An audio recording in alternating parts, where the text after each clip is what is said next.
I'll be reading from Matthew chapter 2, beginning with verse number 1.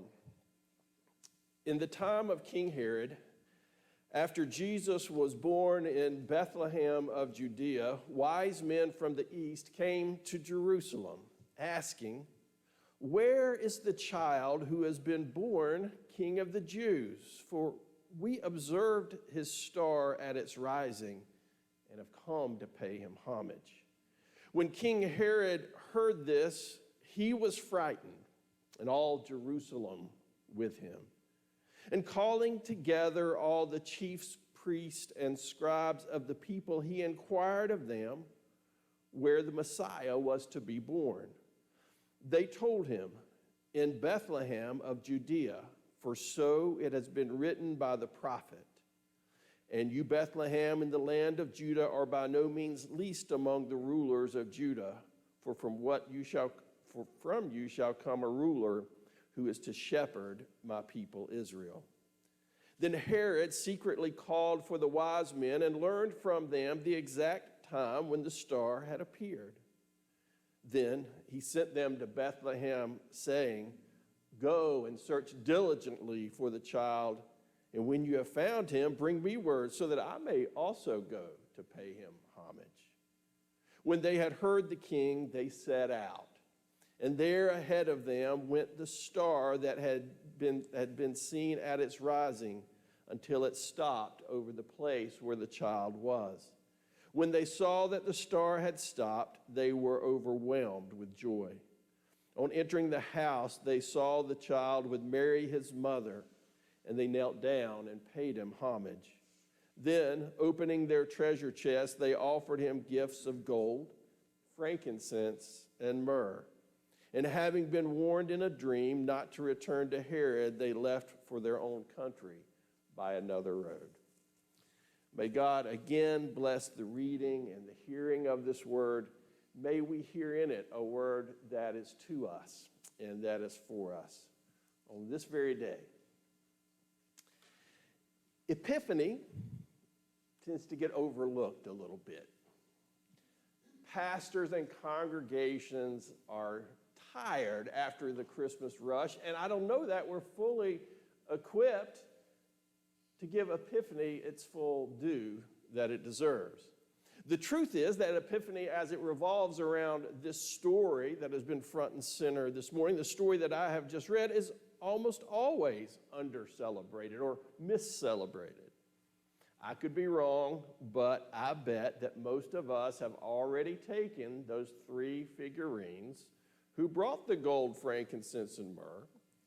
We've taken them out of our nativity scenes. They're wrapped up in tissue paper. They're in a box. And as for the star, it's wrapped up right next to them. I'll admit that despite the compelling elements of this story, I sometimes struggle with how to approach it.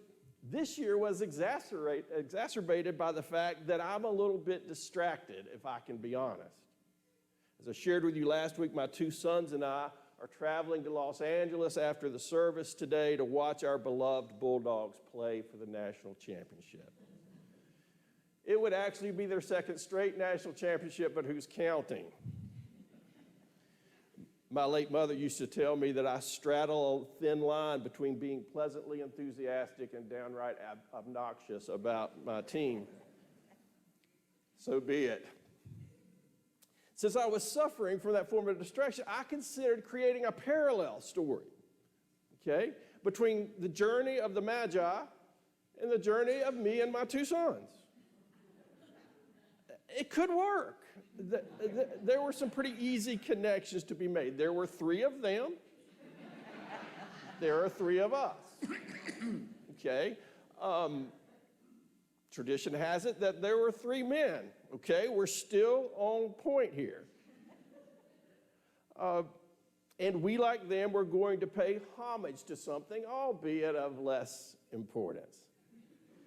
That whole idea, however, started breaking down around the word wise. When I thought about their travel plans and ours, they were following a star which was destined to lead them to the right place at the right time. Maybe that's how they got the title of wise. As for us, we planned poorly. And we ended up with 3 different travel itineraries, meaning we're all getting to Los Angeles at a different time, and we're all returning to Raleigh at a different time. So much for the wise in our story. That particular analogy just wasn't going to work. Couldn't go any further than that with it. So I decided to come back and just to attend to the journey of the wise men, the Magi. I do, however, find this passage a difficult one because of its complexities. Yes, it is full of wonder. It is full of magic. Who can read this story and not picture children, boys and girls, in bathrobes and ill-fitting crowns in a Christmas play? The story has a guiding light in it, leading travelers to their destination. And when they arrive, as Dave has pointed out so beautifully, they come bearing gifts. Now, what preacher in his or her right mind couldn't find something with material like that? There are complexities, though. There are deep and dark complexities. As much as some of us don't like our religion and our politics mixed, this story doesn't allow for that separation. Deeply intertwined in the uplifting portions of it are the stark reminders of the dangers of political leaders obsessed with protecting their places of privilege and power at the expense of the vulnerable. It is a storyline all too familiar in the world that we live in. Despite his evil intent, however, Herod joins the Magi in understanding something. It's the only good thing that we can say about the villain in this story is that he gets the fact that something is going on that is going to change the course of history. For Herod, this realization prompts fear and inspires a scheme in which he attempts to eliminate what he considers to be a threat to his place of privilege and power. The Magi, on the other hand, they are inspired by this news to embark on a journey. An historical evaluation of just who the Magi were might feel a little bit bland for the purpose of a sermon, but in this case, it may be worth it because of the good news that it projects. The Magi were Zoroastrian priests, and they were followers of a prophet named Zoroaster. Of course they were. Who else would they be following? But get this. This is why I took you down this path. Zoroaster was believed to be miraculously conceived by a 15-year-old virgin and didn't begin his public ministry until he was 30 years old and had defeated all of the temptations of the devil. Now, wait a minute. Do you hear what I hear? A religious figure born to a teenage virgin didn't start his ministry until he was 30 after a period of trial and temptation? You folks might have had that story first, but that's our story. But what if that points us to the spectacular good news of this passage? What if the story was never meant to be just ours, to be possessed? What if the movement of the Christ child, who grew up to be a rule-breaking, table-turning, shaker and breaker of the status quo, is so much bigger than we could ever know, so much more expansive, so much more inclusive, so much further reaching than even folks like us can get our heads around?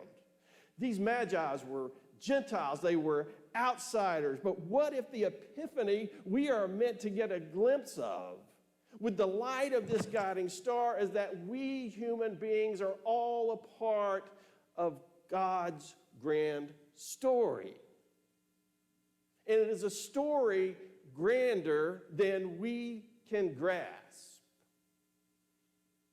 And as we move forward in it, we'll be full of surprises that we have not fully readied ourselves for. Clarence Jordan was a preacher, a writer, a social reformer, an influencer of Martin Luther King. And he used to tell the story of traveling in the Deep South and visiting a church one Sunday, which was both large and vibrant. And it was integrated in every way imaginable. It was the 1960s, no less, and so Jordan was surprised, on the edge of being shocked, to find a church like that in that time and in that place. And so he went to the old uneducated country preacher and asked him how he had managed to build such a church against what must have been substantial resistance. And the preacher told him that the church had once been pretty small until one Sunday their pastor left without much warning. They were in desperate straits and not sure what to do next, and so they didn't argue when he just said, "I'll be your preacher." He wasn't prone to short sermons, but on his first Sunday, he was very, very brief. He opened his Bible to Galatians and read these words, and I'm going to offer apologies for grammar, but I'm trying to quote this accurately. As many of you has been baptized into Jesus, has put on Jesus, and there is no longer any Jews or Greeks, slaves or frees, males or females, because you all is one in Jesus.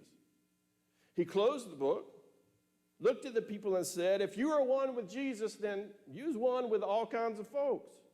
And if you ain't, well, you ain't. If you ain't one with all kinds of folks, then you ain't one with Jesus. Well, he said, and I don't find this hard to imagine, that after the sermon, that small church got smaller for a little while. But the winds of the Spirit made its way in, the unifying Spirit of God, and before long, men and women, blacks and whites, rich and poor, city and rural folk, found themselves driving out deep in the country to be a part of what was going on in that old clapboard church. Now, if that kind of unity feels impossible, if based on what we see, based on what we hear, based on what we know, based on what we are confronted with day in and day out, based on what we experience in the world, if that sort of unity feels like an impossible utopia, that's okay, because that is where Epiphany meets us.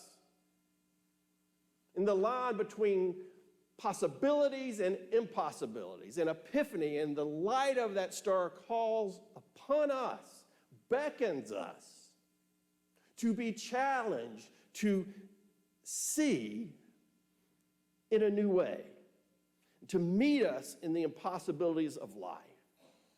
The guiding light of this story may not have the power to change the world. The guiding light of this story may not have the power to change this corner of the world. This guiding light may not have the power to even change the circumstances of our lives. The only power may be the power to change how we see our world and how we see others in our world and how we see the circumstances of our lives and the possibilities which exist in our lives. But friends, that may be the only power that we need.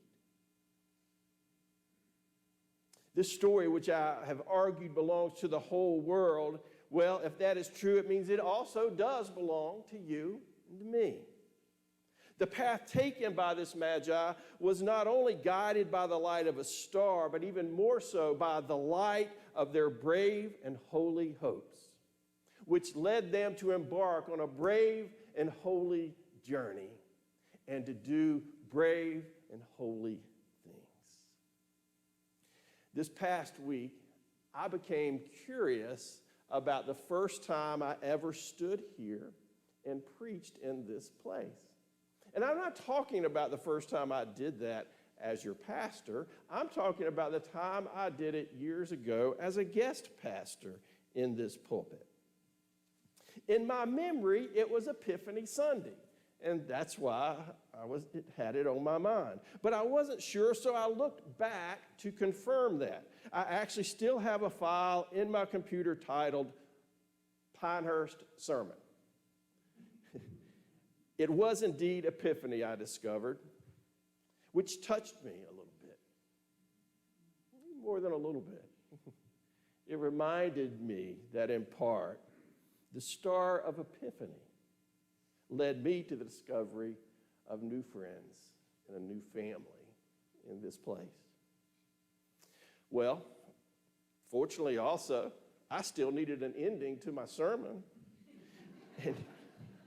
and decided that I would use the same ending that I used 5 years ago. I quite literally copied and pasted that ending into this sermon.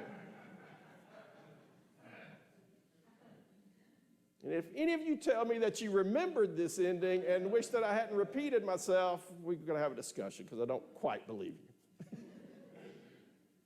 Here it goes. Almost 20 years ago, about 25 now, I discovered a book, The Brothers K. It is a story about family, about religion, and about baseball. And because I have more than a passing interest in all of those things, I read it. It's about 4 brothers, and is told from the perspective of a young man named Kincaid, who was the second oldest of those brothers.